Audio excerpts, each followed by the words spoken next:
Les aliments fermentés, on en mange tous. Ce sont les yaourts, le fromage, le pain, la choucroute, les saucissons, mais aussi la bière, le vin ou le kéfir. La fermentation est un procédé ancestral de conservation des aliments et de production.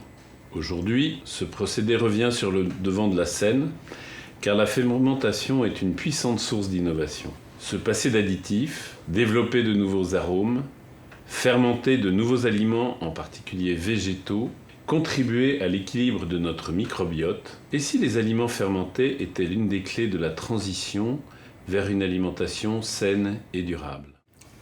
Pour accélérer la recherche et l'innovation sur les aliments fermentés, le gouvernement met des moyens importants à travers le grand défi Ferment du futur. Un exemple, les protéines. Les ferments peuvent aider à la production de protéines végétales dont l'acceptabilité organoleptique sera exemplaire. Ce programme est issu du plan d'investissement France 2030 qui soutient l'innovation sur des secteurs hautement stratégiques pour notre avenir comme l'alimentation. Copiloté par INRAE et par l'ANIA, Ferment du futur va bénéficier de près de 50 millions d'euros d'aide publique dans les 10 ans à venir.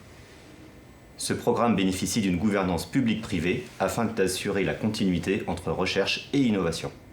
Les sociétés de l'agroalimentaire sont également très conscientes des progrès incroyables qui sont en train de se dérouler dans le domaine de la fermentation et elles sont également conscientes de tout le parti qu'elles peuvent en tirer. Pour mener à bien ces missions, le grand défi Ferment du futur va s'appuyer aussi bien sur un réseau d'unités de recherche publiques spécialisées dans les thématiques du programme que sur une plateforme d'innovation qui ouvrira prochainement ses portes sur le plateau de Saclay au sud de Paris.